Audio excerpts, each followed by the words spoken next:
This is the FM Gold channel of All India Radio.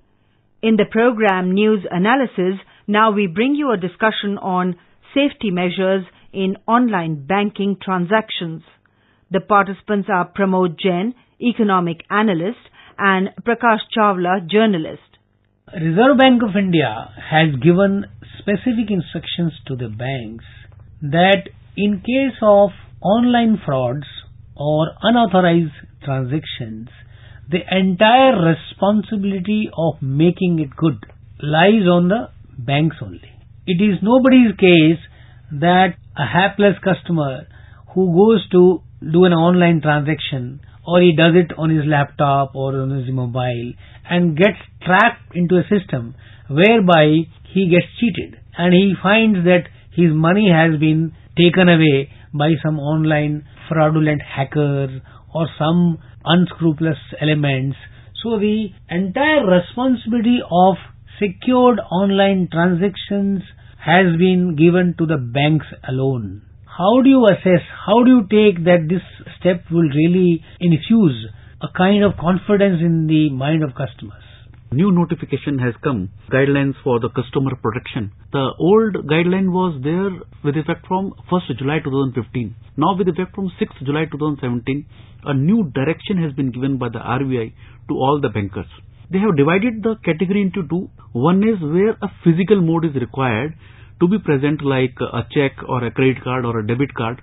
And the other mode is where there is no document or any check or any item is required, such as NEFT, online transactions, etc. In both the things, they have said categorically now that if there is any unauthorized transaction and the customer who has been defrauded, he intimates his banker within 3 days.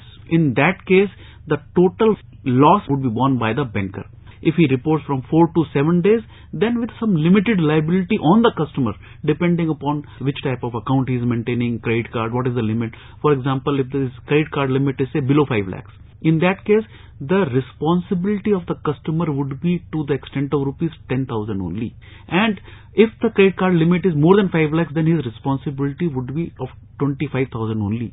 And suppose if he reports after 7 days, then the policy has to be as per the bankers board, which they have made a policy, and that policy they have to host on their website. Which means it has come as a big relief to customers, but he has to alert all the time. After all, he must report. He just cannot sleep over the transactions being done.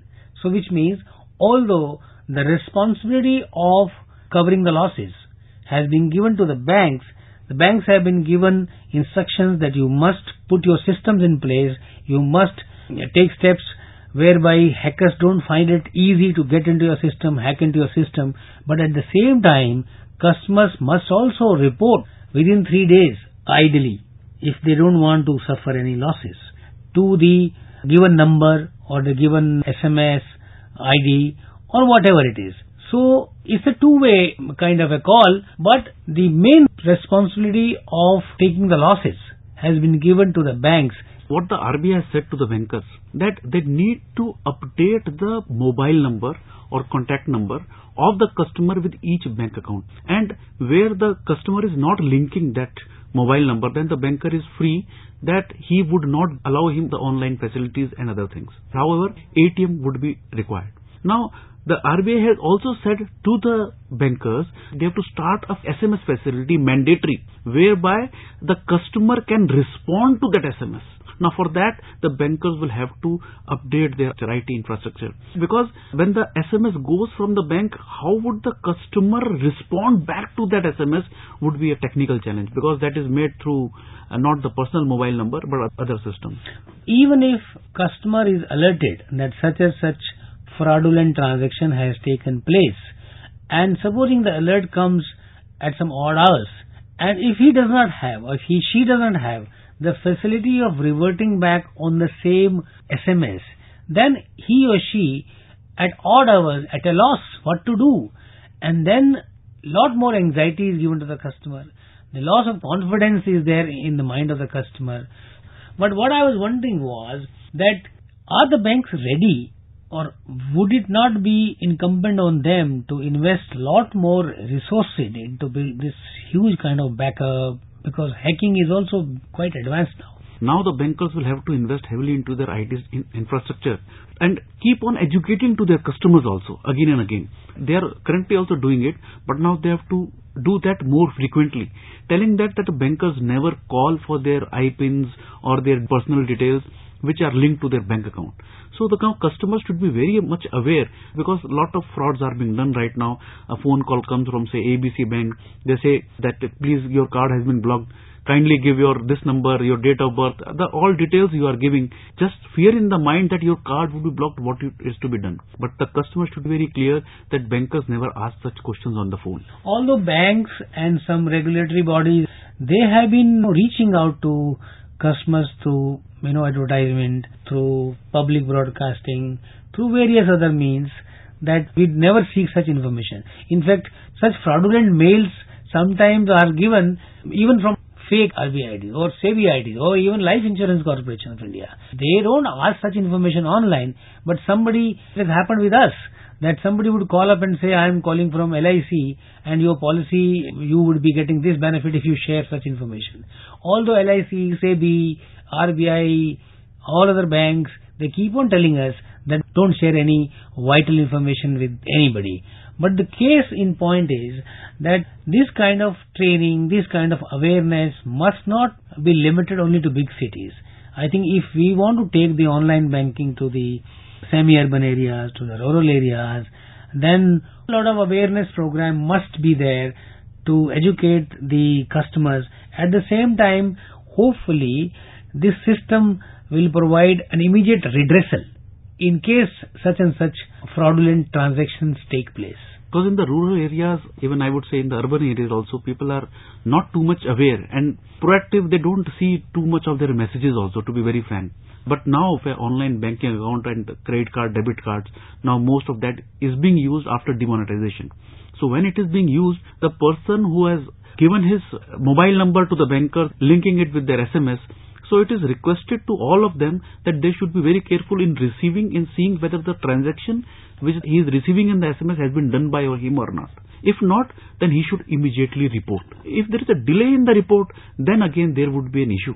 Bankers in certain cases would again and again try that it is not their responsibility. They would try and shift it back to the customer that it is your fault. RBI has specifically provided in this case that in such a case the banker will have to prove that the customer was guilty. I think the fact that RBI has taken such a step also speaks about the enormity of and the gravity of the situation, because this problem of cyber security and this issue has taken global dimensions now. You would have seen recently that how a malware, the operations at our port were halted for about a day or so. Fortunately, the damage was only in terms of blockade of the cargo. But on a global scale, several countries, some compromises were done in case of financial transactions, banking, financial services, logistics. So the RBI fortunately has realized the enormity of the situation and taken hopefully timely steps, which I am sure should infuse, because in case we want to take this online banking further up, right now as compared to the entire banking, online banking though is shaping up very well, is progressing very well, but as compared to the overall banking, it is still far off. Even if you see in this GST, what they have made mandatory is that dealer wants to make a payment of tax. He cannot make a payment of tax exceeding rupees 10,000 by check. They say it has to be paid online only. So now online transactions would take a great leap. So one has to be very, very careful. Another thing which the RBI said in this circular is that the customer in any case should not be bearing the losses of interest in such a case. And the amount which is to be reverted to the customer has to be within 10 days after all their due diligence. So several things have been put in by the RBI under the circular, which is all beneficial, taking in mind that my electronic payment, my debit card, my credit card, my Paytm and all those things will be used on a very, very wide scale. According to RBI data, in June alone, the digital transactions totaled about something like rupees 114 trillion. And then this is only going to increase. But you are rightly saying that lot more confidence building measures are needed, because when it is not only the customer at the household level or the retail customers, the entire business transactions, the entire payment. I mean, look at the volume of the payment. You talked about GST. Now, the GST tax is only one component of the entire business transactions. So, supposing they let say 18%, then what about the rest of the transaction? So, which means it is not only the GST part of the transaction which is online, the entire transaction is being online because invoices are to be raised. So, look at the volume of the online transactions in business and trade apart from the retail customers. If we see under the Income Tax Act, they have made a huge change. They have said that any expenditure which is to be incurred, which includes payment for the purchases, it cannot be made in cash for exceeding rupees 10,000 per person per day. So all the major expenditures would be done now through the electronic mode, either checks or online payment, NEFT, IMPS, whatever it is, RTGS, because cash is being restricted. Also they have made an amendment, and any person who receives cash of rupees 2 lakh or more in a single day or against a transaction, penalty would be again to the extent of that cash amount. When the cash transactions are being restricted, more and more emphasis is being given right now to the electronic payment, through the checks, through the NEFTs, IMPS, RTGS, credit card, debit card, payment wallets. So mostly companies are now receiving and making the payments to that mode only, not the cash. Right? This must go hand in hand with the cyber security. India must take the lead in ensuring the top-class cyber security in place, because we are fortunate. We are producing world-class software engineers, R&D persons who are working on the global projects in the areas of banking, finance, cyber security. So why not make use of that resource for our own domestic?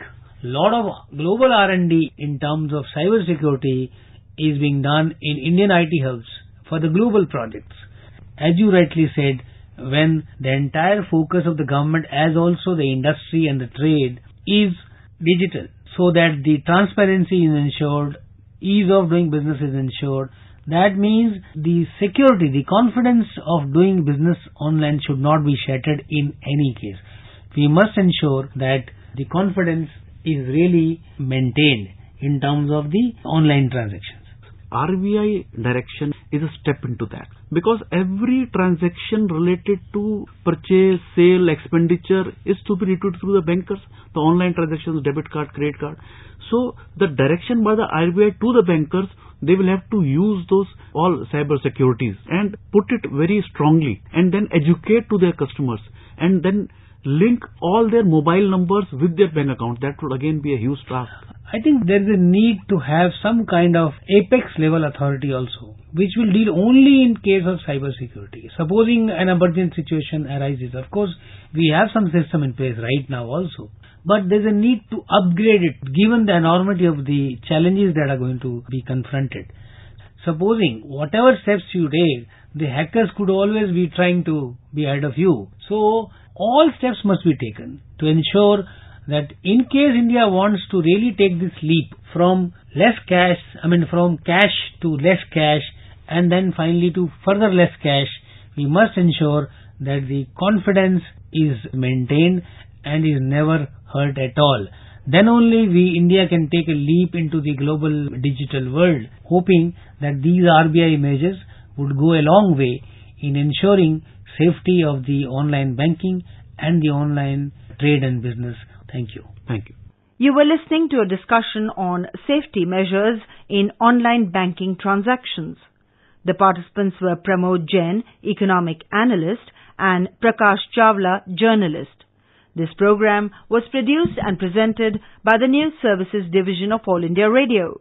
This program is also available on our website, newsonAIR.nic.in.